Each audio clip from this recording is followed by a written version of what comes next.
So, Freunde, wir sind hier am Stand von Flex. Sabrina ist wieder dabei.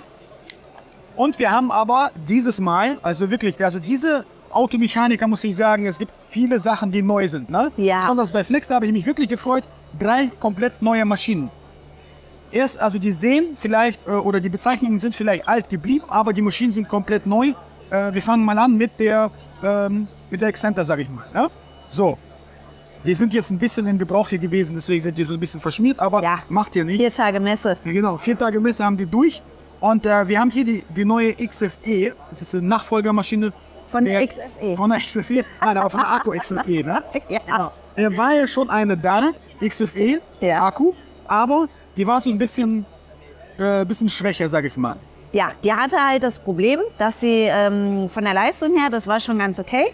Wir haben aber bei allen 3 Modellen einfach nochmal eine deutliche Leistungssteigerung. Wir haben einen neuen Motor, neues Getriebe überall verbaut. Das ist nicht nur kosmetisch, sondern es ist komplett überarbeitet worden. Genau. Man könnte meinen, so schick wie die aussieht, das wäre jetzt nur optisches Design, aber ist es gar nicht. Komplett innen nochmal überarbeitet, außen überarbeitet.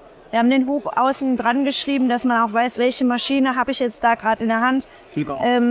Also was keine Problemchen gelöst. Im ersten Moment schon auffällt, der Griff ist deutlich schmaler geworden, genau. Dass auch schmale Damenhände gut drücken. Also da muss ich wirklich sagen, ich habe gedacht, ja, Griff ein bisschen schmaler, aber man spürt das sofort. Ne? Also beim Arbeiten, wenn man damit jetzt ein bisschen gearbeitet hat, wenn ich jetzt die alte Maschine nehme, dann fällt das auf den ersten Blick so gar nicht auf. Ne? Ja. Aber wenn man beim Arbeiten, da hast du sofort komplett anderen Griff.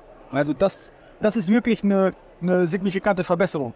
Dann haben wir noch eine Überarbeitung von einem Einstellrad. Ne? Hier hat man das vorher so, dass man halt links und rechts mal gesehen hat, die Zahlen. Jetzt ist hier noch mein Fenster, wo ich das einstellen kann.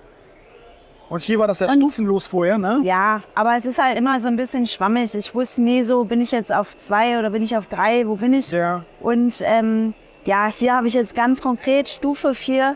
Wir sind bei 16.300 Umdrehungen.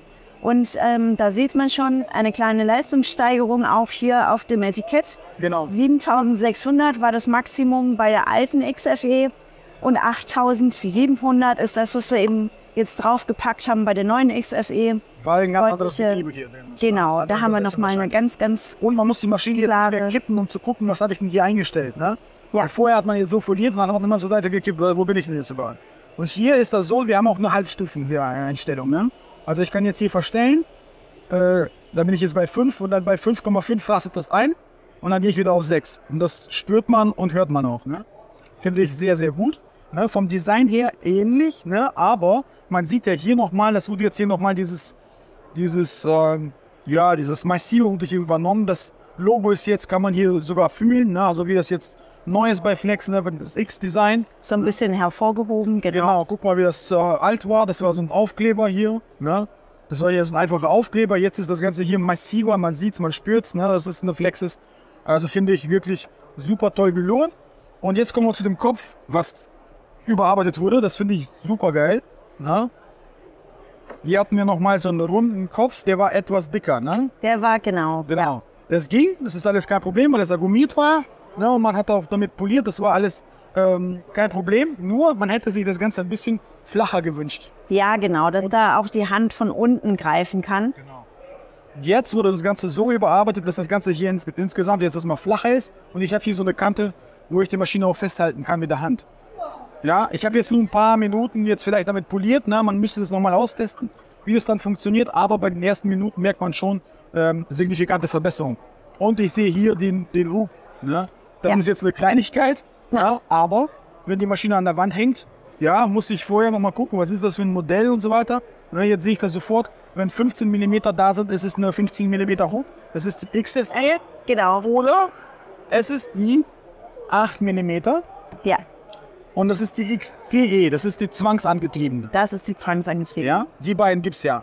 XCE und die XFE. Jetzt sieht man es hier halt an dem Hub sofort, was das für eine Maschine ist. Es gibt ja genug Leute, die haben alle 3 Modelle zu Hause. Ja, die hast du dann an der Wand hängen. Und die hast du da hängen? Das ist ein bisschen komisch gewesen. So, die Maschine, also neues Getriebe, neue Elektronik, die zieht die Energie aus den Akkus, ja, effizienter. Effizienter, ist bürstenloser Motor. Ja. Und trotz allem, ich habe eine Dauer von 30 Minuten bis zu 30 Minuten, wie ich es nutzen kann. Und ich habe halt keinen Leistungsabfall am Ende, sondern von Anfang Minute 1 bis zum Ende habe ich einfach volle Leistung. Und dann mehr Leistung als bei der alten. Also wesentlich mehr. Ich habe jetzt nicht lange damit poliert, aber man spürt es halt. Es sind natürlich Maschinen jetzt hier, ja, ich würde nicht sagen Demo-Maschinen, aber das sind schon so für die Messe, wurden die so ein bisschen, ja, zusammengebaut, also ein bisschen schneller zusammengebaut als Kernserien. Ja, weil die Produktion fängt jetzt in 1-2 Wochen an, sodass wir dann Mitte Oktober lieferfähig sind. Genau, und dann ist das Ganze richtig eingestellt mit allem drum dran. Und dann habe ich eine leistungsstarke Maschine. Ich denke mal, ab diesem Zeitpunkt ist das wahrscheinlich wird der Umschwung sein, dass die Leute sagen, ich will lieber eine akkubetriebene Maschine haben als eine kabelgebundene. Ja, wir sagen ganz klipp und klar, Strom wie aus der Steckdose, da ist kein Unterschied mehr zu einem Kabelgerät von der Leistung her, außer dass ich zwischendurch das Akku mal wechsle. Ja. Und ansonsten, ja. Und das muss man dann austesten, das werden wir nochmal ausgiebig testen. Das ist ja nur so ein erstes Overview, ne, von den Maschinen. Das waren die Exzenter. Von dem Gehäuse sind die alle gleich. Ne? Also die sind alle gleich, deswegen auch hier nochmal diese Bezeichnung, dass man schnell unterscheiden kann. Was noch neu ist der Teller. Der passt nicht von der alten auf die neue, wobei ich habe noch nie einen Teller gewechselt bei meiner. Ja gut, es gibt natürlich welche, die von 125 auf 150 wechseln oder andersrum. Dann ach so, gut, okay, dann habe ich da ein paar Teller liegen vielleicht. Ja, okay. aber da muss man halt eher nicht. Nee, genau, also also der Teller ist komplett neu. Was nicht neu ist, sind die Akkus. Ich kann die alten Akkus nehmen, das sind dieselben Akkus. Die haben zwar noch ein neues Design hier bekommen, aber das sind halt die alten Akkus. Genau. Die auch hier haben wir ja noch das alte Design auf der neuen Maschine. Genau. Also manche haben mich gefragt, so, hey, sind das die neuen Akkus? Aber das ist einfach nur das Design, was so ein bisschen angepasst wurde. Halt, ne? Ja. Genau. Das sind die Exzenter-Maschinen und wir haben natürlich die Rotationsmaschine noch dazu. Die sieht vom Design genauso aus. So, wenn wir von oben nochmal angucken, das wurde jetzt alles genauso übernommen, schmalerer Griff, die Einstellmöglichkeiten hier mit den ganzen Einrastpunkten, na, und bei der Maschine ist das so, die geht jetzt hier Stufe 6800 Umdrehungen. Bei der alten Rotationspoliermaschine, die ich wirklich liebe und auch immer einsatzbereit habe, haben wir hier bei der alten Maschine 1450 Umdrehungen in der Stufe 6. Das macht jetzt bei 125er Teller nicht viel ausmachen, weil fährt man nicht so hoch, ne? Aber bei einem 75er, also je kleiner der Teller wird, umso schneller will ich dann ein bisschen drehen halt. Ne? Und bei der war bei 1450 Schluss, obwohl die wirklich gut durchgezogen hat. Also ich hätte jetzt bei der Maschine jetzt keine Probleme, wo ich sage, ich lieber Kabel, da ist mir Power oder so. Also da war nicht die Rede von. Nur die Umdrehungen waren auf 1450. Da war schon Ende. Da war Ende. Bei der sind wir bei 1800. Ich finde das perfekt. Auch Gasgebeschalter hier, ne? Also ich kann es hier regulieren selber. Also selbst wenn die Stufe 5 ist, kann ich trotzdem langsam laufen lassen und dann mit dem Gasgebeschalter das Ganze halt regulieren, ne? Ja, genau. Was hier bei der rotativen Maschine, bei der PE 150 auch noch auffallend anders ist, dass der Knopf für die Spindelarretierung nicht mehr oben drauf ist. Da konnte es halt während der Arbeit mal passieren, dass man da vielleicht drauf gedrückt hat und dann kann es dann natürlich zu Getriebeschäden kommen, wenn die im vollen Lauf gestoppt wird. Vielleicht guckt jemand und weiß nicht, was das ist. Spindelarretierung. Und drückt vorher beim Arbeiten hier am Knopf. Ja. Okay, und dann festzustellen, was wirklich das ist. Genau. Jetzt so ist das hier weg. Wo ist es jetzt?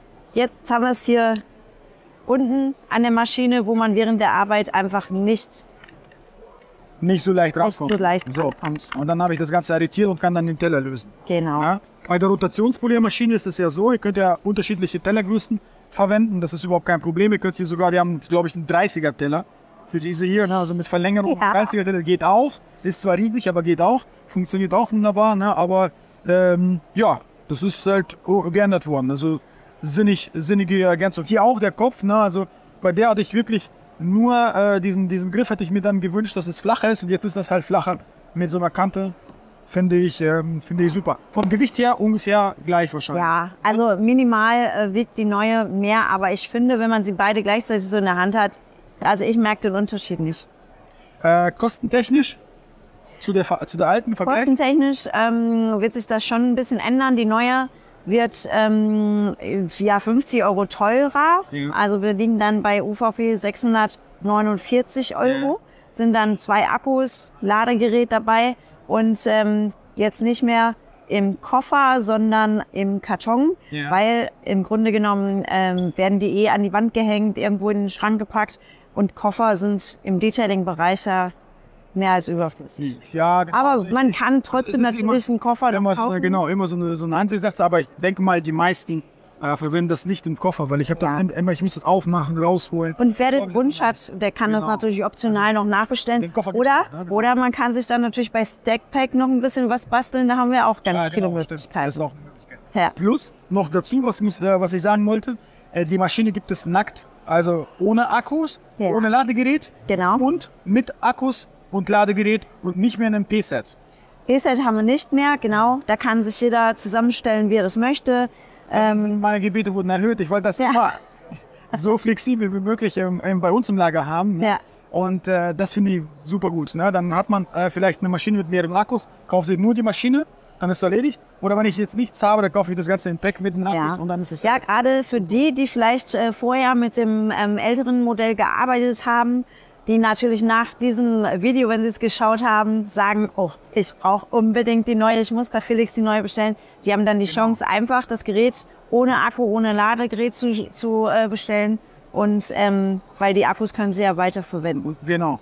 Oder man hat die alte Maschine mit 2 Akkus und dann kann man sich die neue Maschine dazu holen, komplett ohne Akkus. Und dann hat man ja 2 Akkus und man könnte theoretisch zu zweit gleichzeitig arbeiten. Zwar eine halbe Stunde nur, aber... Oh Gott.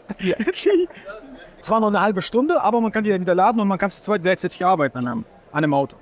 Dann nach wie vor 3 Jahre Garantie. Also bei Registrierung man muss es registrieren auf der Flex Homepage. Dann habe ich eine Garantieverlängerung auf 3 Jahre.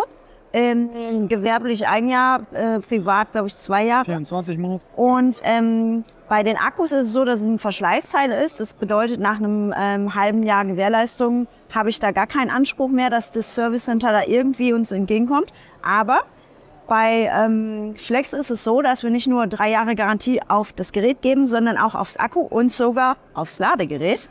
Und jetzt bis zum 31.12.2024 haben wir eine Aktion laufen. Das bedeutet, wenn man das Gerät registriert, dann kommt ein Fenster und da muss man dann kurz anklicken, dass man da einverstanden ist. Man kriegt nämlich bei Registrierung eines 18-Volt-Gerätes von der Firma Flex einen kostenlosen Akku im Wert von 119 € auch nochmal zugeschickt. Jetzt will ich mal sehen, wer da Nein ankreuzt. Ja, das möchte ich auch sehen, aber es gibt so Menschen. Also bei der Registrierung, ich kaufe ein Gerät, also es muss 18 Volt sein. Genau. Über 200, ab einer UVP von 259 € und die Polierer... Ja gut, die liegen ja alle drüber. Ne? Also wenn man sich, empfehle ich jedem zu registrieren, einmal 3 Jahre Garantie, ist einzigartig, dass ich auf die Akkus 3 Jahre Garantie bekomme. Denn das ist ja so der Faktor, weiß ich nicht, dann ist das Akku kaputt oder so, 3 Jahre garantiert. Wenn das Ding kaputt geht, wird ausgewechselt. Ne? Ja. Und ich kriege einen ganzen, ist das ein 5 Ampere? 5 Ampere, 18 Volt, 5 Ampere, 18 Volt, kostenlos einfach dazu.